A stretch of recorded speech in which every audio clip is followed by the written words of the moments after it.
Hi, this is Deborah and Inanna here today to wish you a happy winter solstice and also to bring your attention to a 4-week workshop I'm going to do on intuition starting in the middle of January. Intuition has been a subject that I've always been fascinated with. I've always been highly intuitive. I started doing intuitive animal communication back in 2007. That's when I really started to learn about intuition in a wonderful way. And then when I became a heart math coach, there is so much science that the heart math group has done on intuition and where it's sourced and how we can use it. So this is a topic that's dear to my heart, and I think it's a great gift that we have, a great tool that we have that we can use. And so I'm excited to focus on that topic. I hope you'll join us. But back to winter solstice. So this is one of my favorite days of the year because I think it's an important marker, if you will. It's the shortest day of the year on the northern hemisphere, the longest night, and also the first day of winter.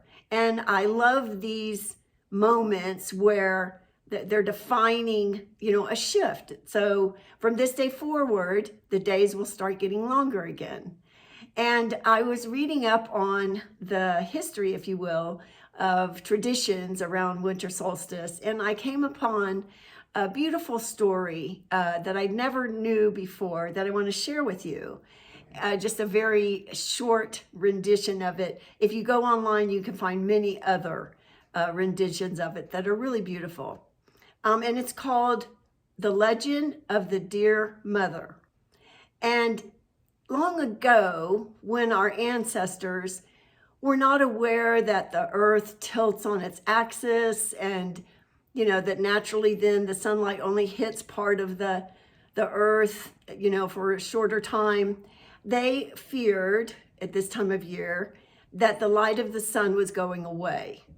And as we know, back then, more than now, maybe not, but more, it was so important, the light of the sun. It was vital for life.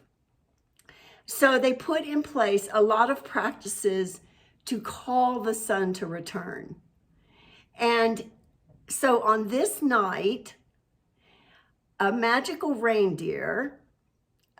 female reindeer, took flight into the air with the sun, the moon, and the stars in her antlers to carry that light into the new year.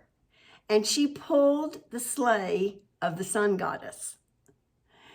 So this beautiful story, where there's even petroglyphs about it, has been carried forward in our traditions of Santa Claus and Rudolph and the red-nosed reindeer. And so I love to hear the history of these things, to see how we still carry forward these beautiful beliefs and practices. And so, also all the lights we put out everywhere this time of year on our tree and decorating the house with lights, again, comes from the tradition of wanting to call back the light of the sun. Also, because it's the longest night of the year, there's many practices you can do at this time where the shift begins, right, to back more and more light. And one practice I liked, or if you want to call it a ritual, is the Yule Log. So years ago, again, there was a tradition that they would pick a unique log to cut a tree they would cut down, and they would cut it in pieces and bring it into their house and burn it all night long, tonight, again, to call back the light. And so one practice you might want to do today, if you have the time, is to think of all the things you want to release.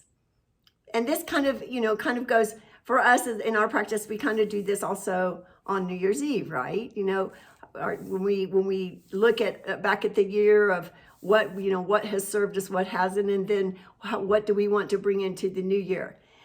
And this night in particular is that darkest night. So, you know, what are the things that no longer serve you this year? What are the hurts that you had this year that you're ready to let go of? What are the judgments that you have or that others have on you that you want to release? You know, write all those things on paper, and with the intention of getting them out of your body and putting them on paper. And then what you want to build a fire somewhere, and then release those in the fire, let them burn up.